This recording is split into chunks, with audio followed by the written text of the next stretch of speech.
आपका team classes में स्वागत है। ये जो बायो का फर्स्ट चैप्टर यानी 10th क्लास का साइंस की बात की जाए तो 10th क्लास के साइंस में जो 6th चैप्टर है लाइफ प्रोसेस यानी जैव प्रक्रम के बारे में थोड़ा सा हम देख रहे हैं। तो लिखा गया क्या है कि क्लास 10th का जैक का पॉइंट ऑफ व्यू से and CBSE point of view से इम्पोर्टेंट टॉपिक होता है। तो यानी जो पहला लाइफ प्रोसेस है, लाइफ प्रोसेस को पहले हम डिफाइन कर लेते हैं। लाइफ प्रोसेस होती क्या है? यहाँ पे लिखा गया है कि the basic function perform by the living organism. जैसे अगर मान के चलिए अगर कोई बात की जाए कि लाइफ प्रोसेस कहने का मतलब लाइफ लिविंग ऑर्गेनिज्म कहने का मतलब यह होता है कि हमारे पृथ्वी पे जितने भी जीव जंतु रहते हैं उन लोगों को कुछ न कुछ सर्वाइव करने के लिए कुछ ना कुछ चाहिए। जैसे एग्जांपल के तौर पे न्यूट्रिशन आप देख सकते हैं, रेस्पिरेशन देख सकते हैं, ट्रांसपोर्टेशन और सर्कुलेशन, एक्सक्रीशन देख सकते हैं। तो कहने का मतलब यह है कि सबसे पहले हम लिखा गया डिफिनेशन यह है कि the basic functions perform by the living organism, यानी कि इस पृथ्वी पे जितने भी जीव जंतु हैं उनको बेसिक परफॉर्म करने के लिए यानी कि बेसिक सरवाइव करने के लिए जो चीजें होती है और to the maintain their life, और अपने लाइफ को मेंटेन करके रखना कहाँ पे भाई? तो ऑन द अर्थ पे। और इसी को क्या बोलते हैं? Life process. एग्जाम्पल के तौर पर देख ली जाए तो ये पहला जो है न्यूट्रिशन, दूसरा है रेस्पिरेशन, तीसरा है ट्रांसपोर्टेशन एंड सर्कुलेशन और चौथा एक्सक्रीशन। न्यूट्रिशन कहने का मतलब क्या कि पोषण यानी कि अगर मान के चले कि कोई भी एक प्राणी है, सपोज यह एक प्राणी है, यह बेसिकली इस चैप्टर में या फिर बायो में देखा जाता है प्लांट और एनिमल के बारे में। यही तो दो चीज हैं जो कि लिविंग ऑर्गेनिज्म है इस पृथ्वी पे, यानी कि प्लांट और एनिमल के बारे में की जाए बात है तो यहाँ पे बायो का मतलब प्लांट के बारे में देखेंगे और एनिमल में मनुष्य यानी ह्यूमन के बारे में देखेंगे।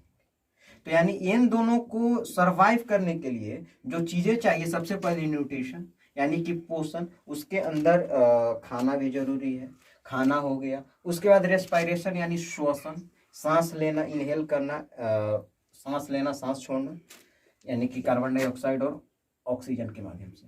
ट्रांसपोर्टेशन और सर्कुलेशन कहने का मतलब वाहन यानी सर्कुलेशन का मतलब होता है और ट्रांसपोर्टेशन का मतलब होता है वाहन। जैसे अगर हम ह्यूमन बॉडीज के बारे में बात की जाए तो वहां पे जो चीजें होती है रेस्पिरेशन के माध्यम से एक्सचेंज ऑफ गैस का एक्सचेंज होता है, कार्बन डाइऑक्साइड से लेके ऑक्सीजन और ऑक्सीजन से कार्बन डाइऑक्साइड। यह दोनों एक दूसरे के रेसिप्रोकल होते हैं, प्लांट और एनिमल्स। प्लांट को चाहिए होता है कार्बन डाइऑक्साइड और ह्यूमन को चाहिए होता है ऑक्सीजन। तो ये जो ह्यूमन को ऑक्सीजन चाहिए होता है मिलता है प्लांट से, और प्लांट से मिलता है ऑक्सीजन ह्यूमन को, और ह्यूमन से कार्बन डाइऑक्साइड मिलता है प्लांट को। इसीलिए दोनों एक दूसरे से रेसिप्रोकल है। इसी के बारे में इसमें पढ़ना होता है। और एक्सक्रीशन कहने का मतलब क्या है कि जब चीज ह्यूमन और प्लांट के बारे में बात की जाए तो उसमें से कुछ एक्सक्रीशन निकलता है, कुछ एक्सक्रीशन होता है। एक्सक्रीशन का मतलब उत्सर्जन। जैसे अभी एग्जांपल के तौर पर बात की जाए तो अभी हम पढ़ा रहे हैं तो कुछ यहाँ से पसीना निकल रहा है, तो यह एक एक्सक्रीशन का ही एग्जांपल है। तो बारीकी से सबसे पहले देखते चले जाएंगे कि कौन क्या है। न्यूट्रिशन को देखेंगे, रेस्पिरेशन को देखेंगे, ट्रांसपोर्टेशन, सर्कुलेशन, एक्सक्रीशन को देखेंगे। तो यानी न्यूट्रिशन को सबसे पहले देखी जाए तो न्यूट्रिशन यह दो चीज में होती है। सबसे पहले ये जो न्यूट्रिशन यानी कि मेड ऑफ फूड इनटेक, यानी कि फूड को बना करके, और इनहेल यानी अपने अंदर लेना, कोई भी प्लांट हो या फिर एनिमल। ये दोनों जो चीजें होती है प्लांट और एनिमल, ये इनहेल करते हैं यानी कि लेते हैं, इसी को बोलते हैं न्यूट्रिशन। अब न्यूट्रिशन में दो टाइप होते हैं, एक होता है ऑटोट्रोफिक और एक होता है हेट्रोट्रोफिक। ऑटोट्रोफिक का मतलब होता है स्वपोषी, और स्वपोषी कहने का मतलब यह है कि सेल्फ फूड सिंथेसाइजिंग का कहने का मतलब यह है कि यह खुद ब खुद अपने से फूड को प्रिपेयर करते हैं, यानी कि फूड को बनाते हैं। यह इनका काम है। इसका बेस्ट एग्जांपल होता है प्लांट। और दूसरी जो चीज है यानी हेट्रोट्रोफिक यानी कि परपोषी। और परपोषी कहने का मतलब यह है कि डिपेंड्स होते हैं अदर पे। अदर सब्सटेंस कहने का मतलब क्या कि दूसरे पर डिपेंड होते हैं। तो इसका एग्जांपल हो जाता है ह्यूमन। जैसे कि अभी बताएं ऑटोट्रॉफिक और हेट्रोट्रॉफिक, तो सबसे पहले हम बारीकी बारीकी से देखेंगे ऑटोट्रॉफिक क्या है, उसके बाद फिर हेट्रोट्रॉफिक क्या है उसको देखते हैं। सबसे पहले ऑटोट्रॉफिक। ऑटोट्रॉफिक अभी तुरंत बताएं कि सेल्फ फूड सिंथेसिस, यह अपना खुद से अपने खाना बनाता है। फिर यह कहाँ पे होता है, ग्रीन प्लांट में। जैसे कि आप प्लांट ये देख सकते हैं एग्जाम्पल के तौर पे, पेड़ पौधे जितने भी होते हैं ना, ऑल प्लांट्स इस सेल्फ सिंथेसिस करते हैं, अपने अपने आप खाना बनाते हैं। उसके बाद ये किसके द्वारा बनता है भाई, फोटोसिंथेसिस के माध्यम से। फोटोसिंथेसिस यानी क्या, कि प्रकाश के संश्लेषण के माध्यम से। सपोज दैट देख लीजिए, पहले हम इसको लिखा गया क्या है वो देखते हैं कि the process in which green plants, मैंने कहने का मतलब यह है कि सभी हरे पेड़ पौधे में होता क्या है कि कन्वर्ट करते हैं simple inorganic chemical like H2O और कार्बन डाइऑक्साइड। H2O की बात की जाए तो जो H2O प्लांट में होता है, प्लांट का H2O एब्जॉर्प्शन होता है बाई, आप बोल सकते हैं अर्थ से। अर्थ यानी अर्थ से कनेक्शन होता है रूट को, और रूट से ट्रांसपोर्टेशन होता है जाइलम के माध्यम से लीफ तक, रूट से लीफ तक। तो ये जाती है क्या, H2O यानी कि वाटर। और यह जो कार्बन डाइऑक्साइड है CO2, वह इन्वायरमेंट में मिल जाता है, यानी कि इन्वायरमेंट कहने का मतलब वातावरण में मिल जाता है कार्बन डाइऑक्साइड, जो कि प्रोवाइड होता है ह्यूमन बॉडी से और फिर वातावरण में भी रहते ही हैं। इनटू ये जो चीज है यानी कि H2O और कार्बन डाइऑक्साइड CO2, यह कन्वर्ट कर देता है कॉम्प्लेक्स ऑर्गेनिक फूड में। कॉम्प्लेक्स ऑर्गेनिक फूड कहने का मतलब क्या कि C6H12O6 यानी कि ग्लूकोज में कन्वर्ट कर देता है। अब ये कैसे कन्वर्ट करता है, थोड़ा हम इसको आगे देखेंगे।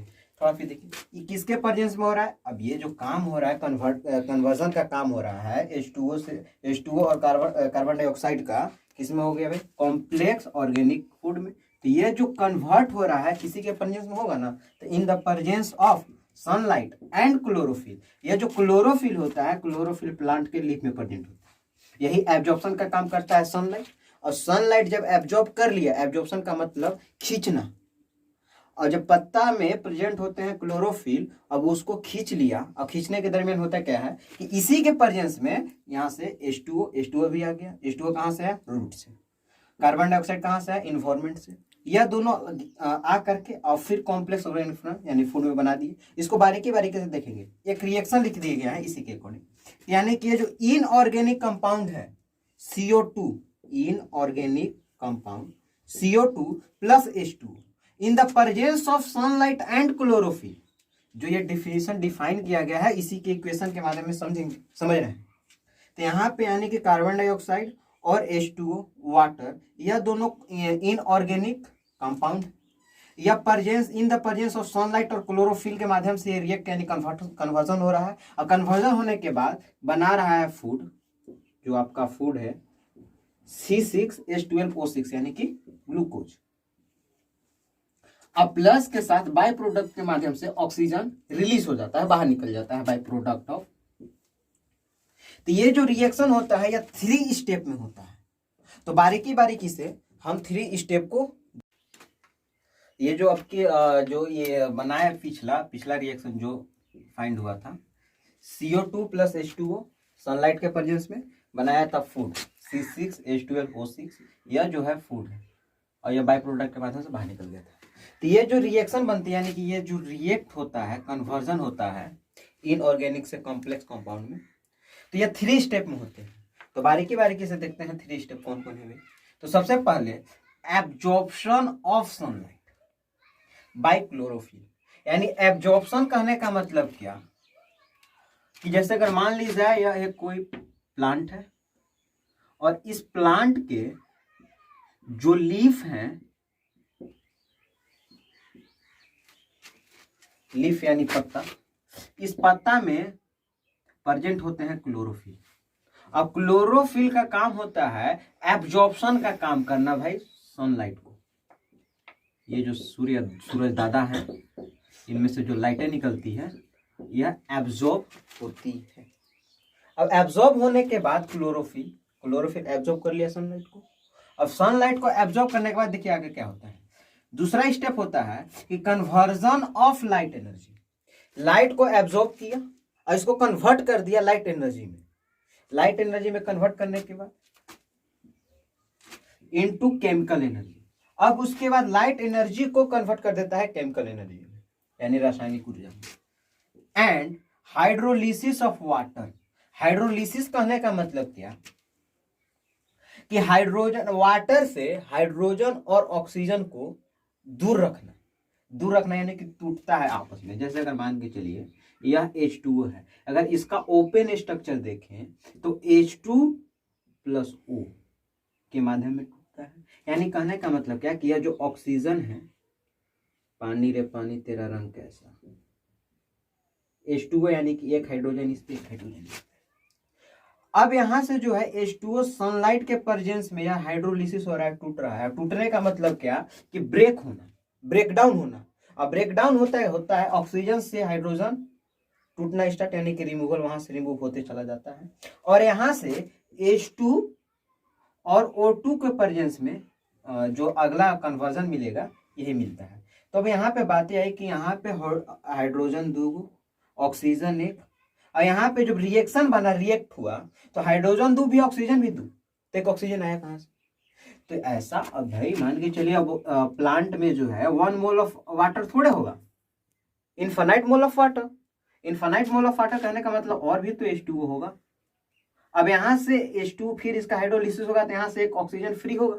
अब फ्री होने के साथ साथ इसमें एक और ऐड हो गया, एक पहले से ऑक्सीजन, और फिर इसमें इसको आपकी जो टूटेगा ऑक्सीजन, यानी कि ये वाला H+H में इसको ऐसे तोड़े तो ये तो ऑक्सीजन हो गया, ये 2 पहले से है, फिर H2 फ्री, H2 फ्री। और उसके बाद इसी तरह से चैन बनते चला जाता है, और उसके बाद ये हाइड्रोलिसिस हो गया। अब हाइड्रोलिसिस के बाद जो थर्ड स्टेप है, थर्ड स्टेप यानी कि रिडक्शन ऑफ CO2। रिडक्शन का मतलब कि यहां पे जो रिडक्शन हो रहा है CO2 में, रिडक्शन का मतलब ऐसे समझिए आप कि addition of hydrogen and removal of oxygen, addition of water and removal of oxygen is called reduction. यानी कहने का मतलब क्या है कि हाइड्रोजन जुट रहा है यहाँ पे, ये जो हाइड्रोजन जुट रहा है, जुटने के बाद ये ऐड हो रहा है किसमें? कार्बन डाइऑक्साइड में। अब यही क्या कर दे रहा है? कन्वर्जन कर दे रहा है C6H12O6 के माध्यम से। यह जो रिएक्शन है यह बैलेंस किया गया नहीं है। यह बैलेंस आप फर्स्ट चैप्टर जो है उसमें दिखाया जाएगा। तो यानी कहने का मतलब यह है कि यह फूड बन गया, और फूड के साथ साथ वो जो ऑक्सीजन है वह बाहर बाय प्रोडक्ट के माध्यम से निकल जाता है। यानी रिडक्शन का मतलब addition of hydrogen is called reduction.